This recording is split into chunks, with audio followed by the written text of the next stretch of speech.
नमस्कार दोस्तों, वंदे मातरम। मैं वाई के शर्मा और आप देख रहे हैं 360 डिग्री मैथ। दोस्तों आज बात करेंगे फिर से, है ना, बिहार एसएससी का जो सेट प्रैक्टिस चल रहा था, है ना, उसके आगे क्या प्रश्न होना चाहिए उसके बारे में। ठीक है, क्योंकि एक वीडियो में पूरा का पूरा सेट का जो मैथ का क्वेश्चन होता है वो नहीं हो पाया था। तो चलिए आज खत्म हो जाएगा इस वीडियो में, कोशिश करेंगे। ठीक है, तो कुछ भी इधर उधर की बातें नहीं होंगी, सिंपल सा, है ना। पढ़ाई कर रहे हैं तो पढ़ाई की बातें होगी, क्योंकि अभी जो भी टाइम बचा हुआ है वो इम्पोर्टेंट है कि उतने समय में, है ना, ज्यादा से ज्यादा प्रैक्टिस हो सके। ठीक है, तो चलिए दोस्तों स्टार्ट करते हैं और देखते हैं आज का जो आगे का प्रश्न है सेट का, उसको किस तरह का आपको बनाना है उसको। ठीक है ना, तो चलिए देखिए आज का जो पहला प्रश्न है वो आपके स्क्रीन पर दिख रहा है। आप ट्राई कीजिए उसको बनाने के लिए। ठीक है ना,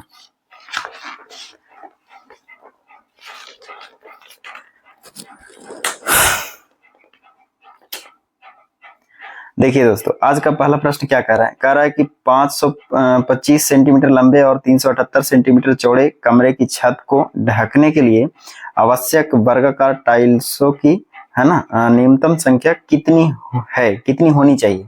ठीक है, तो देखिए ये प्रश्न पूछने का मतलब ये हुआ कि ये सीधा प्रश्न जो आप चैप्टर पढ़े होंगे एलसीएम और एचसीएफ का, है ना, वहां से ये उठ करके आया है। ठीक है, तो इसमें क्या है, आप सिंपल वे में ऐसा एग्जाम में अगर ऐसा प्रश्न आता है तो इसको कैसे कर सकते हैं। तो कहा कि एक फर्श है और उस फर्श के जो लंबाई और चौड़ाई का जो डायमेंशन दिया गया वो इस तरह से दिया गया, पहले समझ लेते हैं, बाकी बनाना तो आसान है। इसको कहा कि ये इसकी भुजा की जो डायमेंशन दिया गया है वो 525 सेंटीमीटर, है ना, लंबाई, और चौड़ाई 378 सेंटीमीटर इसकी चौड़ाई दिया। अब कहा कि इसमें हम छोटे छोटे ऐसा क्या करेंगे, टाइल्स लगाएंगे। ठीक है ना, छोटे छोटे वर्गाकार टाइल्स लगाएंगे। तो कहा कि बताइए ऐसे ऐसे जब टाइल्स लगाएंगे तो इतना स्पेस में कितनी टाइल्सों की संख्या होगी मिनिमम। ठीक है, तो हम ये देखते हैं कि ऐसे प्रश्नों में क्या कीजिएगा आपको, है ना, सीधा एकदम आंसर पर आते हैं। ठीक है, कि कैसे करना है। तो जो दिया हुआ है आकृति, है ना, वो जो भी डायमेंशन दिया हुआ है, तो टाइल्स का अगर हम एक टाइल्स का क्षेत्रफल निकालने में कामयाब हो गए तो हम एक टाइल्स के क्षेत्रफल से अगर दिए हुए पूरे आकृति के क्षेत्रफल में भागा दे देंगे दोस्तों, तो पता चल जाएगा टाइल्स की संख्या कितनी है। आई बात समझ में। लेकिन समस्या यहाँ पर क्या है कि ये टाइल्स का भुजा पता नहीं है हमको। जब भुजा पता रहेगा तभी तो हम वर्गाकार टाइल्स से इसी भाग दे सकते हैं इसके क्षेत्रफल में। तो हम सबसे पहला काम होगा कि इसका हम भुजा पता करें। तो भुजा कैसे पता होगा, तो आप जानते होंगे या फिर कहीं पढ़ाई किए होंगे तो आपको पता होगा, है ना, या फिर मेरा वीडियो आप एचसीएफ और एलसीएम देखिएगा तो उसमें एकदम सेम टू सेम क्वेश्चन बताया गया है। तो ऐसे मामलों में क्या कीजिएगा कि जो भी डायमेंशन दिया है तो इन दोनों का एचसीएफ ही जो टाइल्स होगी उसकी भुजा के बराबर होगी। ठीक है ना, तो हम ऐसा करते हैं कि पहले इसका एचसीएफ निकाल लेते हैं। तो 525 और 378 का एचसीएफ क्या होना चाहिए, तो हम फैक्टर विधि के द्वारा भी निकाल सकते हैं या तो इसको लेस करके भी निकाल सकते हैं। तो चलिए कुछ लोग इसको फैक्टर करेंगे तो क्या लिख सकते हैं, तो इसका फैक्टर होगा 5 गुने 5 और गुना 3 गुना के 7, है ना, इतना लिख सकते हैं इसको फैक्टर। अब 378 को फैक्टर अगर करिएगा तो ये कितना लिख सकते हैं, 2 से तो पहले लग जाएगा, तो 2 और 3 गुना 3 गुना 3 गुना 7, है ना, इतना लिख सकते हैं। तो इसका ये फैक्टर हो गया, इसका ये फैक्टर हो गया। अब हम कहते हैं कि एचसीएफ का मतलब क्या होता है, तो एचसीएफ का मतलब क्या हुआ दोस्तों कि एचसीएफ जो होता है कि दिए गए संख्या में, है ना, मैक्सिमम जो संख्या है वो कौन सी संख्या दोनों में मिल रही है, वही तो एचसीएफ होगा। तो बताइए 3 और 7 इसमें और 3 और 7 इसमें, है ना, यानी कहीं ना कहीं इस दोनों का एचसीएफ क्या होना चाहिए, 21 के बराबर। तो हम यहाँ से पता कर लिए कि जो टाइल्स है उसकी भुजा जो होगी वो 21 सेंटीमीटर के बराबर होगी। अब आइए बन गया। इतना करने के बाद आपको मात्र 5 सेकंड का काम रह गया है। तो अब टाइल्सों की संख्या निकालेंगे। तो टाइल्सों की संख्या जो होती है दोस्तों, टाइल्स की संख्या, है ना, टाइल्स की अगर आप संख्या निकालिएगा तो टाइल्स की संख्या बराबर क्या बताए कि बड़े आकृति का क्षेत्रफल बटा छोटे टाइल्स का क्षेत्रफल, और उसको डिवाइड कर देंगे तो हमारा संख्या निकल जाएगा। तो आइए बड़े आकृति का क्षेत्रफल क्या करेंगे, ये आयत है तो आयत का क्षेत्रफल यानी कि लंबाई गुना के चौड़ाई। तो 525 गुना के 378 और बट्टे में एक टाइल्स का क्षेत्रफल। तो एक टाइल्स का क्षेत्रफल का मतलब क्या, 21 गुना के 21। आई बात समझ में कि नहीं, यहां तक तो कोई समस्या नहीं होना चाहिए। अब देखिए भागा ही देना है, आपको आंसर आ गया। अब इसको काट दीजिए, यानी कि अगर इसको काटिएगा 21 से तो देखिए 7 या 21 था, 5 बचे 25 बचेंगे, है ना, और इसको अगर 21 से आप काटिएगा तो 7 तिया 21 कट जाएंगे, तो 3 तिया 9 दूना 18। अब आपको पता होगा कि 25 गुना 18 करना कितना आसान काम है, कर सकते ना। अब नहीं करने आ रहा तो देखिए इस तरह से इसे कर दीजिए, 8 पंजो 40 के 0 होंगे, ठीक है। और 8 दूनी 10, 5 एकम 5, 10 5 15, 15 और 4 15 4 कितने, 8 5 40 हुआ ना, 40 का 0 लिख दिए, बैलेंस कितना 4, 8 दूनी 16, 16 5 21 है ना, 21 और 4 25 यानी कि 5 हो जाएंगे, और दो और बैलेंस हो जाएगा 2 2 4 यानी कि 450 है ना। तो ये ऑप्शन नंबर आप मिला सकते हैं, कौन सा होगा देख लीजिए, ऑप्शन नंबर ए के बराबर होना चाहिए, ठीक है। कितने होंगे, ए के बराबर नहीं कि 450, तो ऐसे ऐसे 450 टाइल्स की संख्या होंगी जिससे ये कवर हो जाएगा। आई बात समझ में कि नहीं। चलिए नेक्स्ट क्वेश्चन की ओर बढ़ते हैं, है ना। अगला प्रश्न देखिए स्क्रीन पर है, उसको बनाइए। और किसी भी प्रश्न के बारे में अगर कुछ समस्या हो तो आप हमें कमेंट कर सकते हैं दोस्तों, ठीक है ना, कि हाँ सर ये प्रश्न थोड़ा सा हमको मुश्किल हुआ तो हम चेंज कर देंगे, है ना। नेक्स्ट वीडियो में आके, है ना, उसका हम बनाने का तरीका ही चेंज कर देंगे, दूसरे तरीका से आपको बता देंगे, ठीक है। चलिए अगला प्रश्न देखिए। अगला प्रश्न क्या कहा है कि राम और श्याम की वर्तमान में आयु का अनुपात 3:4 है ना। जो कहा उसको कर देते हैं, राम और श्याम में वर्तमान में आयु का अनुपात जो है वो 3 कितने हैं 4 दिया। आगे बोला कि 4 वर्ष पहले यह अनुपात, 4 वर्ष पहले को माइनस लिखेंगे दोस्तों, जो हमसे पढ़े होंगे वो बिल्कुल जानते होंगे। तो 4 वर्ष पहले बोला कि यह अनुपात 2:3 था, कितने था 2:3। तो अब से 4 वर्ष बाद राम और श्याम की आयु का अनुपात क्या होगा। देखिए कल भी एक प्रश्न आया था दोस्तों एज से, यानी कहीं ना कहीं देखा जा रहा है कि एज का प्रश्न आपको 1 से 2 प्रश्न मिल सकता है ना आपका एग्जाम में। तो यहाँ पर प्रश्न कहा कि राम और श्याम था, इसकी आयु जो वर्तमान में दिया गया और 3:4 दिया गया। 4 वर्ष पहले 2:3 था, तो बताइए 4 वर्ष बाद दोनों की आयु का अनुपात क्या होगा, यही तो प्रश्न है। तो देखिए दोस्तों ऐसे प्रश्न में आप देखते के साथ ये समझ सकते हैं, यहाँ पर कोई भी आपको कांस्टेंट टर्म नहीं दिया गया, तो जब नहीं दिया गया ना तो इसी को आप कड़ी बनाइए, यानी 4 वर्ष पहले 4 वर्ष बाद ऐसा प्रश्न जो आता है वो सीधा सीधा गैपिंग के ऊपर जाता है ना, यानी कि गैपिंग के प्रश्न पूछा है आपसे। तो आइए देखते हैं जरा गैपिंग सेम है क्या। तो ऐसे प्रश्नों में गैपिंग सेम नहीं रहेगा, तो गैपिंग सेम करेंगे पहले। देखिए 4 और 3 के बीच अंतर 1 का है, 2 और 3 और 2 के बीच अंतर 1 का है, यानी कहीं ना कहीं गैपिंग तो सेम है, गैपिंग सेम करने की जरूरत नहीं है। तो आइए इसी को कमजोर कड़ी है, इसी को पकड़िए। किताब के अनुसार कहा कि 4 वर्ष पहले, हम भी कहेंगे कितने वर्ष पहले 1 वर्ष पहले। और अगर दोस्तों हम 3 से गुना करते हैं तो राम की वर्तमान आयु निकलेगा, और अगर 4 से गुना करते हैं तो श्याम की वर्तमान आयु निकल जाएगा। तो आइए गुना कर देते हैं 3 और 4 से, है ना। तो यहाँ पर सेपरेट लिख दीजिए राम और श्याम। आई बात समझ में। अब बताइए 4 तिया कितने 12, तो 12 में 4 जोड़िएगा ना दोस्तों, कि 4 वर्ष बाद पूछा है, 12 में 4 जोड़िए और यहाँ भी क्या कर दीजिए 4 जोड़ दीजिए। इससे क्या फायदा हो जाएगा, डायरेक्ट आपको रेशियो बन जाएगा। तो 4 तिया 12 और 12 और 4 16, यानी कि राम जो है 4 साल बाद 16 साल के होगा। आई बात समझ में। उसके बाद 4 चौके 16 और 16 और 4 20, यानी कि श्याम जो होगा वो 4 वर्ष बाद 20 वर्ष के हो जाएंगे। यही तो रेशियो पूछा आपसे। अब इसको काट दीजिए, 4 से काटिए, 4 चौके 16 और 4 पंजो 20, यानी कि 4:5 के अनुपात में होनी चाहिए। अब ऑप्शन नंबर देख लीजिए कौन सा है ना। और अगर आपको सेपरेट चैप्टर पढ़ना है दोस्तों, तो आप प्ले लिस्ट में जाकर के, है ना, एज चैप्टर देख सकते हैं, जिसके बाद आपको कोई भी समस्या रहेगा ही नहीं, ठीक है ना। तो ऑप्शन नंबर आपको ए के बराबर होना चाहिए, 4:5, कोई दिक्कत नहीं। अब देखिए अगला प्रश्न, देखिए अगला प्रश्न बनाइए, है ना। ये सब प्रश्न में ज्यादा समय की जरूरत नहीं है ना, ये सब तो बिल्कुल आसान प्रश्न में आते हैं।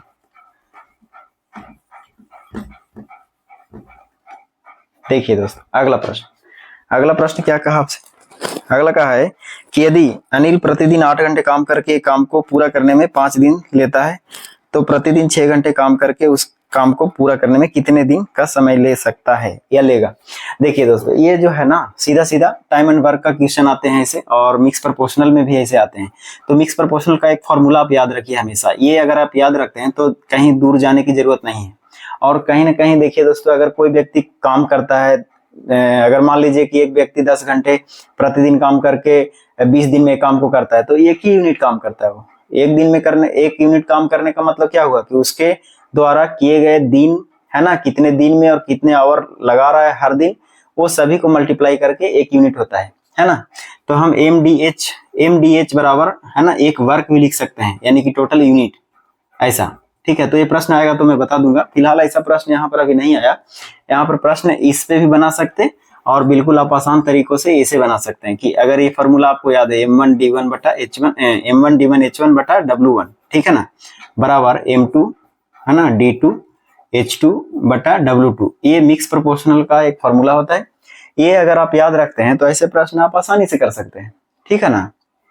तो इसमें क्या कहा कि 6 घंटे प्रतिदिन काम करके, देखिए, हाँ सॉरी, 8 घंटे प्रतिदिन काम करके पूरा काम करने में 5 दिन लेता है। तो बताइए 8 घंटे प्रतिदिन काम करके कितने दिन लेता है? 5 दिन लेता है। तो कितने काम करता है? एक ही काम करता है ना।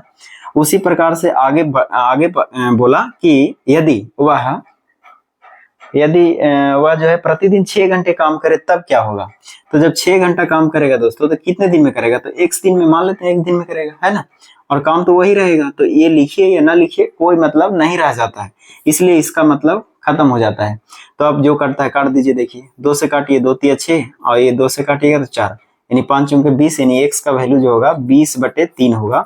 यानी इसको आगे लिख सकते हैं 6 × 18, 2 और 3, यानी इतना दिन का समय लगेगा। ठीक है, यानी ऑप्शन नंबर आप देख लीजिए दोस्तों, ऑप्शन इसमें नहीं आया है, लेकिन ऑप्शन नंबर इसका डी के बराबर होगा, यानी कि 6.2/3 दिन। आई बात समझ में? चलिए अगला प्रश्न देखते हैं। ये सब प्रश्न मिक्स प्रोपोर्शनल का आता है और बहुत ही आसान तरीकों से बनता है, कोई इसमें दिक्कत की बात होना नहीं चाहिए, बिल्कुल भी नहीं, है ना। देखिए अगला प्रश्न क्या कहा है दोस्तों। अगला प्रश्न कहा कि यदि 7.5 रुपये प्रति किलोग्राम की मत वाली चाय को 10.5 रुपये प्रति किलोग्राम कीमत लिखना था, मत लिखा है, हाँ सॉरी, कीमत ही लिखा हुआ है। कीमत वाली चाय को 2:1 के अनुपात में मिलाया जाता है, तो परिणामी मिश्रण की प्रति किलोग्राम रेट क्या होगा। देखिए ये इस तरह का प्रश्न क्या है, ऐसे प्रश्नों आप 2-3 जैसा चाहिए वैसा घुमा सकते हैं आप। सिंपल वे में इसको अगर आप ऐसे लिखना चाहते हैं कि 7.5 रुपये जो प्रति किलोग्राम चावल है, और एक है 10 रुपये 10.5 रुपये प्रति किलोग्राम चावल, तो इसका रेशियो दिया 2:1, यानी कि 7.5 रुपये प्रति किलोग्राम वाला चावल जो है वो 2:1, मतलब 2 kg है, और प्लस 10.5 रुपये वाला जो चावल है इसको है 1 kg। तो कहा कि सभी को मिला दिया, तो मिला दिए 7.5 रुपये वाला 2 kg और 10.5 रुपये वाला 1 kg, दोनों को जोड़ दिए, है ना। तो उसके बाद कहा कि मिश्रण का मूल्य क्या होगा। तो मिश्रण कितना हुआ, 2 kg और 1 kg है, 3 kg, यानी कि 3 kg से अगर आप भाग दे देते हैं तो आपका आंसर आ जाएगा, है ना। अब देखिए, आप चाहे तो आप इसको ऐसे ही बना सकते हैं, इसका आप तो माहिर हैं कैलकुलेशन करने के लिए, यही आपका आंसर रहेगा, जो भी आ जाए काट छाट करके। लेकिन मैं कहता हूं कि अगर ऐसा नहीं करना चाहते हैं तो आप कैसे कर सकते हैं। तो ध्यान रखिए कि ये रेशियो दिया गया था, किस रेशियो के हिसाब से, 2:1, है ना।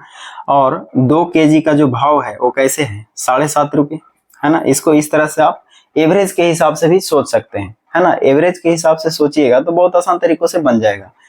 तो 1 kg का जो भाव है वो कैसे है, 10 रुपये, 10.5 रुपये, है ना।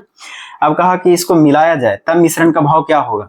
अच्छा ऐसा करते हैं, मिलाने की बात करता है तो चाहे आप इसमें इसको मिला लीजिए, नहीं तो फिर इसको इसमें मिला लीजिए। लेकिन अगर आप एवरेज देखे होंगे, एवरेज का मतलब क्या होता है कि सभी को बराबर बराबर वैल्यू मिलना चाहिए, तभी वो एवरेज कहलाता है। तो आइए ऐसा करते हैं कि इसको इसमें मिलाने की काम करते हैं। तो ग्रुप वाला तो कहेगा ना कि आना है तो इतना ही लेके आना है, ज्यादा लेके आया तो ग्रुप का फायदा होगा, है ना, जो ग्रुप में रहेगा उसको फायदा होने वाला है। तो आइए, तो ये 7.5 रुपये है, 2 kg का जो भाव है वो 7.5 रुपये है, ये 1 kg का भाव 10.5 रुपये है, और ये व्यक्ति इसमें आना चाहता है, ठीक है। तो जब ये व्यक्ति आएगा तो कितना लेके आना चाहिए था, 7.5 रुपया, लेकिन आ रहा है कितना लेके, वो 10.5 रुपया। तो कितना ज्यादा लेके आ रहा है बताइए, तो 3 रुपया ज्यादा लेके आ रहा है। तो लेके आना था 7.5 रुपया और लेके आ रहा है वो 10.5 रुपया, कहीं ना कहीं 3 रुपया ज्यादा लेके आ रहा है। तो ये 3 रुपया ज्यादा होगा, ग्रुप में किसका फायदा होगा, जो ग्रुप में रहेगा। तो 2 व्यक्ति पहले था, 1 व्यक्ति और आ गया, तो कितने व्यक्ति हो गए, 3 व्यक्ति। यानी अगर हम 3 से डिवाइड कर देते हैं तो एक बार में कटेगा, यानी कि इसका आंसर होना चाहिए 8.50, है ना। तो देखिए ये सब कैलकुलेशन को डिवाइड करना, ये सब बच गए कि नहीं, ठीक है, तो आप ऐसा भी इसको अपना सकते हैं जिससे कि आप आसानी से आंसर आ जाएगा। ठीक है, तो ऑप्शन नंबर मिला लीजिए, है ना, ऑप्शन नंबर आपका सी के बराबर होना चाहिए। ठीक है, चलिए अगला प्रश्न देखते हैं, है ना। ये सब औसत का कमाल है दोस्तों, ठीक है ना। औसत अगर आप पढ़िएगा तो बिल्कुल एकदम ये सब प्रश्न जो है ना आसानी से बनते हैं। ठीक है, अगला प्रश्न देखिए आपके स्क्रीन पर है, बनाइए।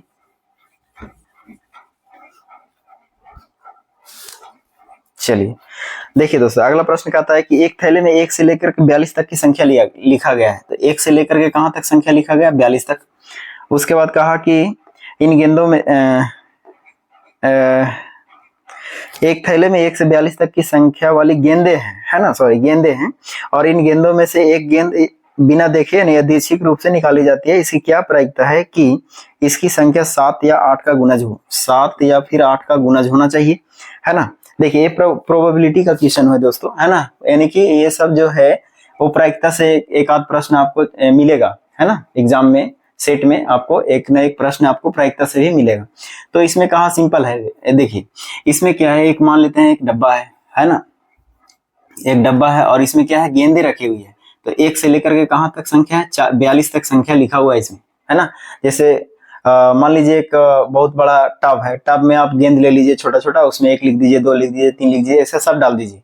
और कहा कि जब इसमें से एक गेंद निकालते हैं बाहर, हम एक गेंद बाहर निकालते हैं, हम आंख मूंद लेंगे और एक गेंद हम उसमें से बाहर निकालेंगे, तो हमको थोड़े पता है कि वो कौन सा गेंद निकलेगा, नहीं ना।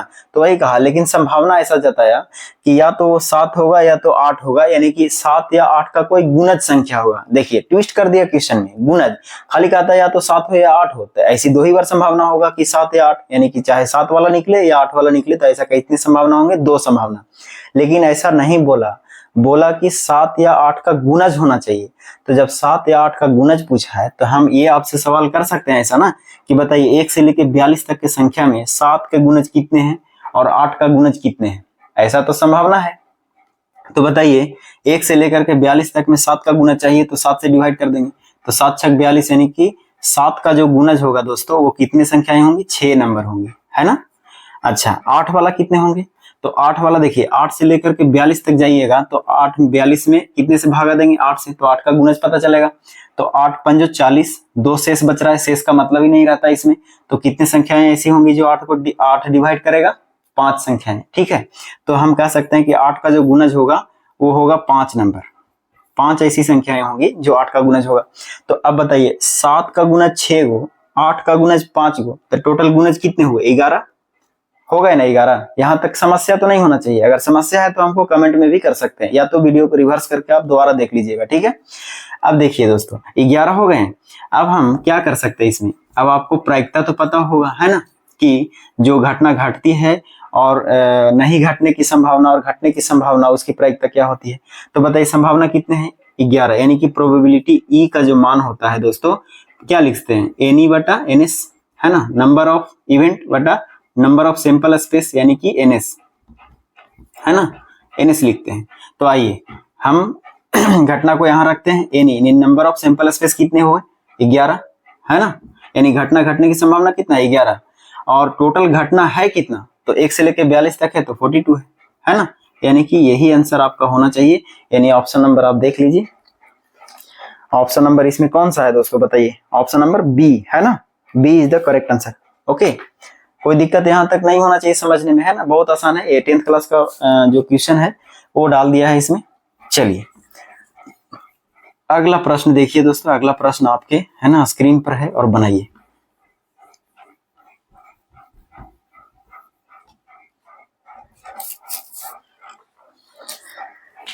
देखिए अगला प्रश्न क्या कहा कि वह सबसे छोटी प्राकृतिक संख्या ज्ञात करे जो 24, 6, 36 और 13 से विभाज्य हो। देखिए बिल्कुल सिंपल प्रश्न है दोस्तों, ये सब तो आराम से आप एकदम बिल्कुल बना सकते हैं। 24 है, 6 है ना, और 36 है, और कितने हैं? 13 है, 13 है। तो कहा कि प्राकृतिक संख्या बताइए कौन सी? तो छोटी से छोटी संख्या।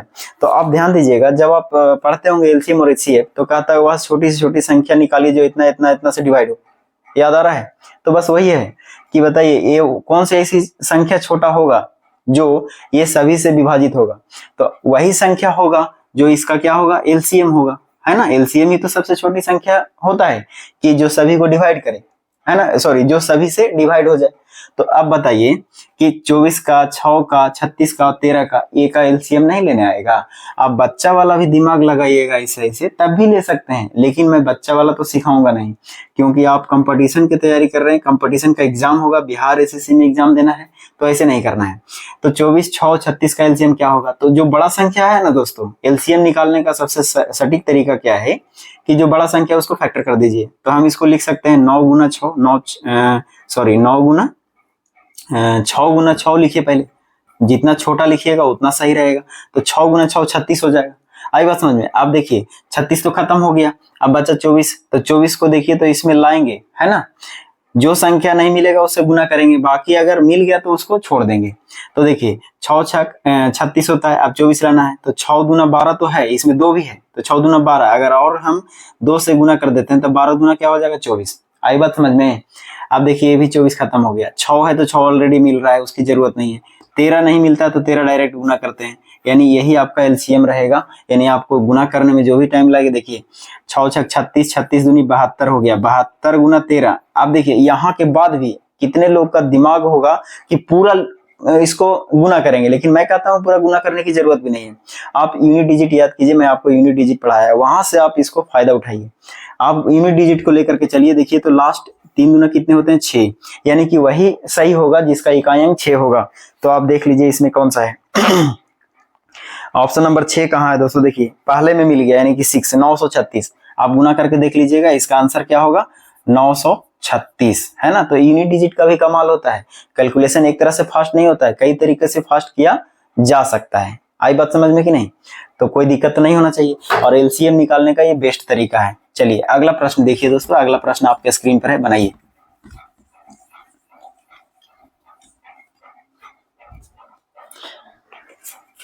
देखिए अगला प्रश्न कहता है कि k के पावर 4, सॉरी k नहीं है दोस्तों, है ना, 2 के पावर k है, 2 के पावर k गुना 4 के पावर 12 बराबर 16 के पावर 11।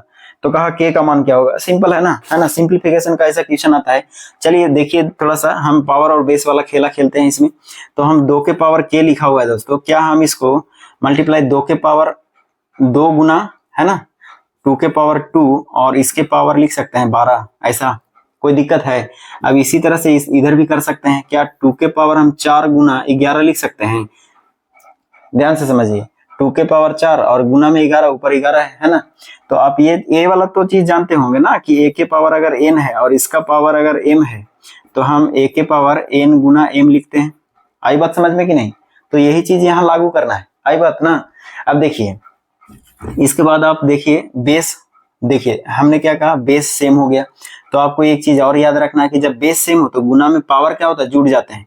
तो आइए जब बेस सेम है तो डायरेक्ट जोड़ते हैं। 2 के पावर कितना होना चाहिए, 12 दूना 24 होगा, तो k प्लस 24 लिख सकते हैं, k प्लस 24। अब इधर कर दीजिए, देखिए 2 के पावर 11 चौक 44, यानी 2 के पावर क्या हो गया दोस्तों, 44 के बराबर हो गया। अब देखिए फिर से बराबर में, अगर बेस सेम है और बराबर में वैल्यू है तो पावर के बराबर पावर होता है। तो आइए इसके बराबर ये कर सकते हैं, यानी कि k प्लस 24 बराबर 44 लिख सकते हैं। कोई दिक्कत है यहाँ तक। अब k का मान ही तो पूछा आपसे, तो k का मान यानी कि इसे लेस कर दीजिए, यानी 24 माइनस कितना 44 माइनस 24, 0 ये 2, यानी कि 20 के बराबर होना चाहिए। ऑप्शन नंबर देख लीजिए, option number B, option number B is the correct. ठीक है ना, इतना लंबा करने की जरूरत नहीं था, ये समझाने के लिए आपको एक एक स्टेप बढ़ाए हैं, ठीक है ना, बाकी आपका आंसर इतने में आ जाता था। ठीक है, चलिए अगला प्रश्न देखिए, अगला प्रश्न बनाइए, है ना। इसी तरह से प्रैक्टिस करते रहिए। अगर आपको कोई भी प्रश्न में समस्या हो रहा है तो हमको कमेंट कर सकते हैं, ठीक है। और कोशिश करेंगे संडे को लाइव आने का, उसमें आप जरूर जुड़िएगा, देखेंगे, है ना, 9 बजे रात से। देखिए अगला प्रश्न क्या कहा दोस्तों कि 96 को 2 भागों में इस प्रकार विभाजित किया जाता है कि पहले भाग का 7वां भाग, 96 को 2 भाग में बांट रहा है और पहले भाग का 7वां भाग और दूसरे भाग का 9वां भाग आपस में बराबर है। तो पहले भाग का 7वां और दूसरे भाग का 9वां, तो मान लेते हैं 96 एक संख्या है, इसको 2 भाग में ऐसा तोड़ रहा है कि पहले भाग का 7वां, तो मान लेते हैं पहला भाग a होगा, तो a का 7वां मतलब a/7, 1/7 है ना। और उसके बाद कहा कि दूसरा भाग b मान लीजिए, तो b का 9वां यानी कि 1/9, और ये दोनों आपस में क्या है दोस्तों, बराबर है। तो कहा कि इसमें बड़ा भाग कौन सा है, छोटा भाग कौन सा है। देखिए सिंपल सा प्रश्न है कि नहीं। तो देखिए, तो हम इसको लिख सकते हैं ना कि a/7 और बराबर b/9। हम ये वाला भी डायरेक्ट लिख सकते थे यहाँ, लेकिन ये समझाने के लिए ऐसा किया, ठीक है ना। अब देखिए यहाँ से a/b आप निकाल लीजिए डायरेक्ट। जब a/b निकालिएगा तो कितने होंगे, 7/9, है ना। ये वाला जो 9 है क्रॉस मल्टीप्लाई कीजिएगा तो यहाँ 9 आएगा, ठीक है, और यहाँ 7 चला जाएगा। तो a/b का मतलब क्या होता है दोस्तों, देखिए यहाँ से एक चीज और थोड़ा सा समझिए।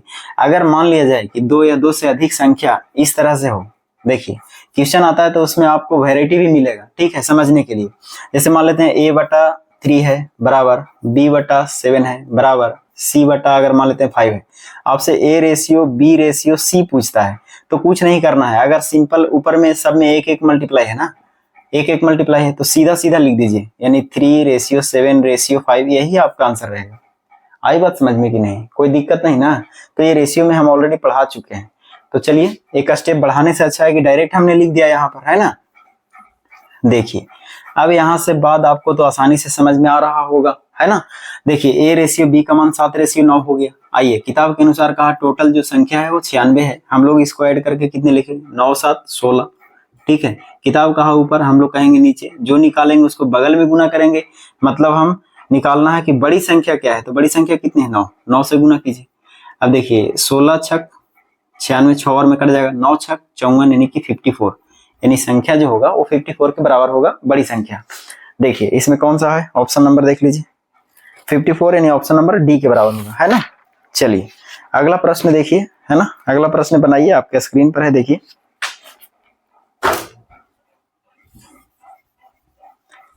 देखिए इस तरह से इतना आसान प्रश्न देता है। कोई कोई प्रश्न आपको टफ देगा, कोई आसान देगा, तो मिक्स आता है। ऐसा नहीं है कि सभी एक ही जैसा क्वेश्चन आपको एग्जाम में देखने को मिलेगा। चलिए देखिए अगला चुनाव से संबंधित है। कह रहा है कि 2 उम्मीदवारों के बीच एक चुनाव हुआ, उसमें एक उम्मीदवार को 38% मत प्राप्त हुआ और फिर भी वह 7200 मतों से हार गया। यदि डाले गए सभी मत वैध थे तो चुनाव में डाले गए मतों की संख्या कुल कितनी थी। देखिए एक प्रश्न है दोस्तों, लेकिन एक प्रश्न से सीख आपको मिलेगा। ये चुनाव से संबंधित प्रश्न है, और चुनाव के संबंधित प्रश्नों में ध्यान रखिएगा कि जब भी जीत और हार होगी ना, वो वैध मतों से होगी। वैध मतलब क्या, लीगल वोट, है ना। इलीगल वोट से नहीं, लीगल वोट से, जो एक्यूरेट वोट रहेगा। तो ऐसा भी समस्या हो जाएगा, जैसे मान लेते हैं कि एक गांव में 100% संख्या था और 100% ने वोट दिया, तो वो 100% जब वोट दिया तो इसका मतलब है कि 100 वोट पूरा वैध है। अगर कभी कभी ऐसा होता है क्वेश्चन में कि 100 नहीं देगा, बल्कि 100 वोट दिया, लेकिन उसमें से 10% मत जो है अवैध हो गए, यानी कि इलीगल वोट हो गए, यानी कि खराब हो गए। तो अब जो जीत हार होगी वो 90 वोट में जीत और हार होगी, ना कि 100 वोट में होगी। तो ये बात आपको समझना बहुत जरूरी है, ठीक है। तो वही प्रश्न इसमें बोला था कि 2 उम्मीदवार था। चलिए 2 उम्मीदवार बोले तो एक ए मान लेते हैं, एक बी मान लेते हैं सुविधा के लिए।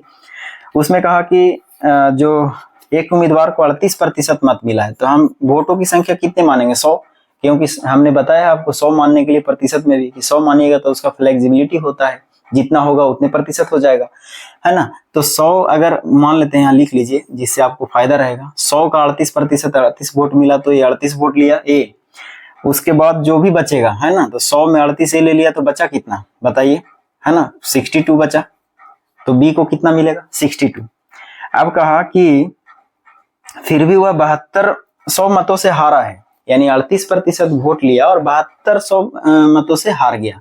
तो बताइए 38 वोट प्राप्त करके 7200 मतों से हारा, इसका मतलब है कि जीतने वाला उम्मीदवार जो है वो 62 को प्राप्त किया और ये प्राप्त किया 38 को। बताइए कितने मत से हार गया ये, आप यहाँ से लेस कर सकते हैं, है ना, 72 में से, यानी कि 12 8 4 12 4 हो जाएंगे, और ये होगा 5, तो ये 2 बचेंगे, यानी कि 24 मत से क्या हो गया, हार हो गया। आइए किताब के अनुसार कहा कि 7200 मतों से हार हो गया, हम लोग कितने मत से बोलेंगे, 24 मत से हार हो गया। और कहा कि बताइए कि टोटल मत पूछा आपसे, क्या पूछा आपसे, हाँ कुल मतों की संख्या कितनी है। तो कुल मतों की संख्या कितनी है बताइए, 100 से गुना कीजिए, आपका आंसर आ गया, यानी 24 या 72 कट जाएंगे 3 बार में, यानी कि 3 पर हो जाएंगे 4 0, ठीक है, यानी कि 30,000 मत डाले गए थे। आई बात समझ में कि नहीं, है ना, कितना आसान है। चलिए अगला प्रश्न चलते हैं। अगला प्रश्न देखिए, ये सब चुनाव से संबंधित प्रश्न आते रहते हैं, कोई दिक्कत नहीं होना चाहिए इसमें, है ना। देखिए अगला प्रश्न क्या कहा है दोस्तों। अगला प्रश्न कह रहा है कि 9994 इंटू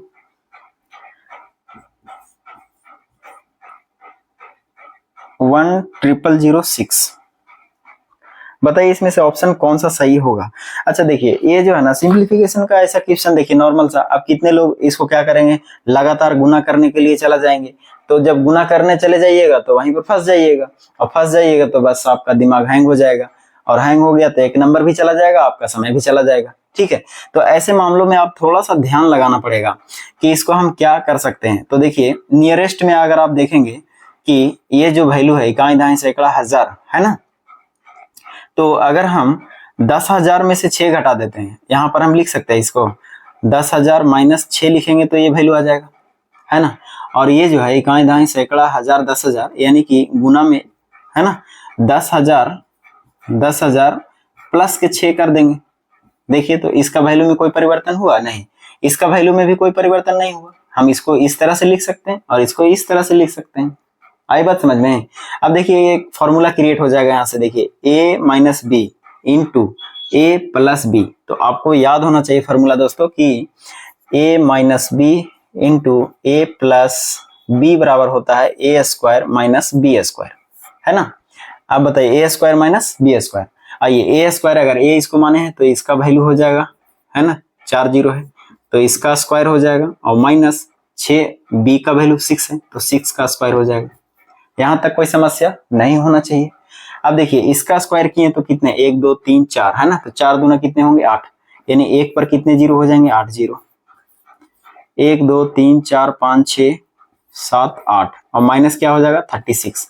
अब इसको घटाना आपको आसान हो जाएगा दोस्तों। देखिए इससे ही पता चलेगा 10 में से 4 हो जाएगा नीचे, है ना, और ये बचेगा कितना 9, 9 में से 3 चला जाएगा, हो जाएगा कितने 6, और बाकी सभी 9 9 होंगे। तो आप देख सकते हैं इसको, है ना, मिला के देख लीजिए। लास्ट में 64, लास्ट में 64 और लास्ट में 64, देखिए option number C is the correct answer. ठीक है, आगे करने की जरूरत नहीं है, लास्ट का हमको देखना है। लास्ट कितने हो गए 64, लास्ट में देखिए यूनिट डिजिट की कहां पर है 64, देखिए 64 है ना, तो option number C is the correct. Okay, कोई दिक्कत नहीं होना चाहिए। चलिए अगला प्रश्न देखते हैं, है ना। ये सब प्रश्न में जो है ना नॉर्मली देखा गया है इस तरह से पूछता है, और उसको बनाने के लिए कितने लोग गुना करते हैं स्टूडेंट तो फंस जाते हैं। ठीक है ना। चलिए अगला प्रश्न देखिए क्या कहा है दोस्तों। अगला प्रश्न कहा कि एक धनराशि को ए बी सी के बीच बांटा गया। तो एक धनराशि है जिसको ए बी और सी के बीच बांटा गया। कैसे बांटा गया, तो कहा कि 5:7:15 के रेशियो में बांटा गया है। कहा यदि कुल धनराशि में से बी का हिस्सा 1400 रुपया है तो कुल धनराशि कितनी है। देखिए कितना पैसा था पता नहीं, लेकिन कहा कि बांटने के बाद ए रेशियो में बांटा गया, और कहा गया कि बांटने के बाद जो है बी का हिस्सा जो है वो 1400 रुपया है। कितने रुपए है 1400 रुपये। आइए किताब के अनुसार कहा बी का हिस्सा 1400 रुपया है, हम लोग कितने कहेंगे बी के हिस्से रेशियो से 7, है ना। किताब कहा ऊपर, हम लोग कहेंगे नीचे, और जो निकालना है उसको बगल में गुना करेंगे। कहा कि पूरा धनराशि कितने हैं, तो 15 7 और 5 सभी को जोड़ देंगे, तो 15 5 20 और 7 27, यानी 27 से मल्टीप्लाई कर दीजिए दोस्तों, आ जाएगा आपका आंसर। यानी कि 7 दूना 14 कर जाएंगे 2 बार तभी, और 27 दूनी 54 हो जाएंगे, 54 पर 2 जीरो, यानी कि 5400 रुपया आंसर आपका होना चाहिए। ऑप्शन नंबर देख लीजिए, ऑप्शन नंबर डी के बराबर होगा। कोई इशू तो नहीं होना चाहिए, बिल्कुल भी नहीं, है ना। चलिए अगला प्रश्न देखिए,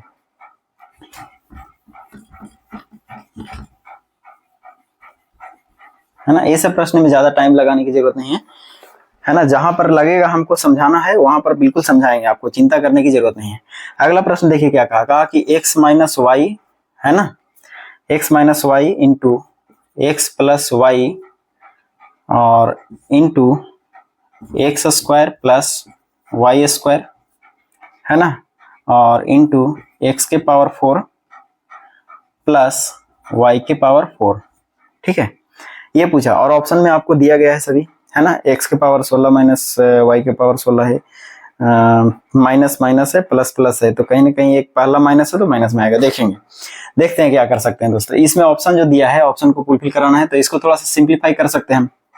देखिए सिंप्लीफाई क्या कर सकते हैं, तो आपको ध्यान होगा कि a माइनस बी और a प्लस बी, तो यहाँ तो मिल रहा है, तो हम इसको X square minus Y square तो लिख ही सकते हैं, है ना। और इसको हो जाएगा X square plus Y square, पहले से लिखा हुआ है तो पहले ही लिख देते हैं, और इंटू एक्स के पावर 4 और प्लस वाई के पावर 4, इतना लिख सकते हैं। मैंने केवल ये चेंज किया, ये सेम टू सेम है। अब इसको थोड़ा सा और देखिएगा ध्यान से जाके आगे, तो देखिए अगर आप स्क्वायर को भूल जाएं तो यहाँ पर एक्स माइनस वाई और एक्स प्लस वाई है ना, तो फिर से वही फॉर्मूला लग जाएगा। बस खाली पावर को ध्यान में रखना है कि पावर को हमको बढ़ाना कैसे है। तो देखिए इसको ए मानिए, इसको बी मानिए, ए मानिए बी मानिए, तो A minus B into A plus B हो गया। तो आइए X square minus Y square होता है, तो एक्स स्क्वायर करेंगे तो कितना होगा, एक्स के पावर 4, और माइनस वाई स्क्वायर करेंगे तो कितना होगा, वाई के पावर 4 हो जाएगा। अब देखिए ये तो एक खत्म हो गया, बचा ये, है ना, एक्स के पावर 4 और माइनस वाई के पावर 4। कोई दिक्कत है तो बोलिए, नहीं है ना। अब देखिए यहाँ के बाद फिर से हम पावर अभी के लिए भूल जाते हैं, तो बचेगा X minus Y, X sorry plus है ना, एक्स प्लस वाई, ठीक है। तो फिर से फॉर्मूला वही है, तो हम कर सकते हैं X square minus Y square, है ना। तो X square minus Y square का मतलब एक्स स्क्वायर, इसका एक्स के स्क्वायर और इसका पावर 4 होगा ना, तो डायरेक्ट कर सकते हैं 4 दूना 8, यानी एक्स के पावर 8 माइनस वाई के पावर 8, है ना। तो ये आपका आंसर हो जाएगा, यानी ऑप्शन नंबर आप मिला लीजिए। ऑप्शन नंबर कौन सा होगा दोस्तों, option number C is the correct. समझ रहे हैं बात को, ऑप्शन नंबर क्या होगा, सी करेक्ट है। चलिए अगला प्रश्न देखिए।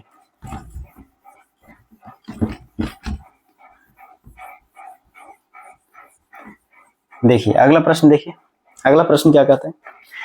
अगला प्रश्न कहा है कि एक फल विक्रेता 4800 रुपए में 800 सेब खरीदता है। 4800 रुपया में क्या किया, 800 सेब खरीद लिया, है ना। वह परिवहन पर 800 रुपया खर्च किया है, परिवहन पर भी 800 रुपया खर्च किया, ये परिवहन लिख देता हूं। उसके बाद कहा कि प्रत्येक सेब पर 10 रुपए लाभ अर्जित करने के लिए उसे प्रत्येक सेब को कितने रुपए में बेचना चाहिए। तो पहली बात तो यह है दोस्तों कि देखिए इसमें क्या कहा, इस एकदम सिंपल सा है कि 4800 रुपए में 800 सेब खरीदा, लेकिन क्या किया, उसको जैसे खरीदा और घर लाने के लिए कुछ पैसा लग गया परिवहन में, ठीक है। तो कितना पैसा लगा, 800 रुपया। तो बताइए जो भी आउटसोर्सिंग का खर्चा होता है ना, जैसे अलग से मान लीजिए कि हम एक कुछ भी चेयर खरीदे मार्केट में और उसको लाने के लिए ऑटो भाड़ा दे दिए 20 रुपया, तो 800 रुपया का चेयर खरीदे और 20 रुपया किराया दे दिए, तो कितना हो गया टोटल, तो 800 प्लस 20 यानी 820 रुपया हुआ।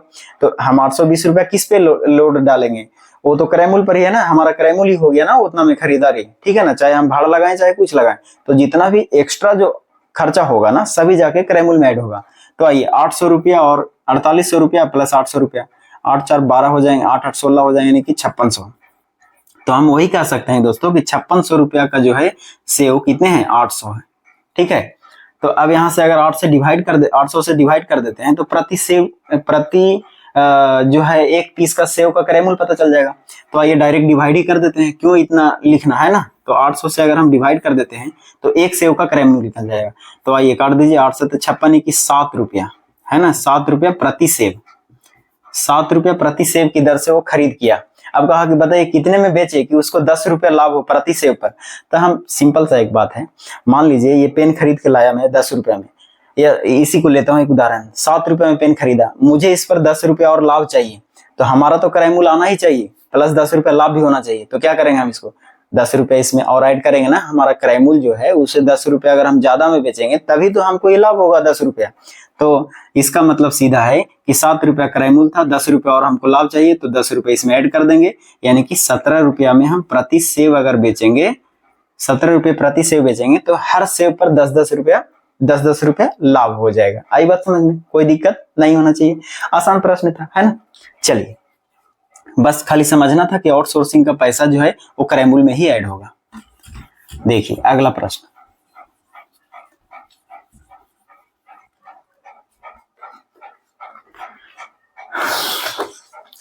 अगला प्रश्न, हाँ बिल्कुल नहीं दोस्तों, अगला प्रश्न ही नहीं है, अगला प्रश्न ही खत्म हो गया, ठीक है। तो चलिए ये लास्ट प्रश्न था, है ना, और बिल्कुल आप समझ पाए होंगे उम्मीद करते हैं, ठीक है। तो फिर मिलते हैं अगले वीडियो में, तब तक के लिए आप प्रैक्टिस करते रहिए और बिल्कुल एकदम, है ना, कोई भी तरह का कोई तकलीफ हो, है ना, ये जितना भी प्रश्न देखे इसमें से कुछ भी अगर आपको तकलीफ होता है तो आप हमको कमेंट बॉक्स में जरूर लिखिए कि सर इतना नंबर जो प्रश्न था वो हमको कुछ दिक्कत था। ठीक है, तो बिल्कुल आप सब हैप्पी रहिए, मस्त रहिए और पढ़ते रहिए। जय हिंद।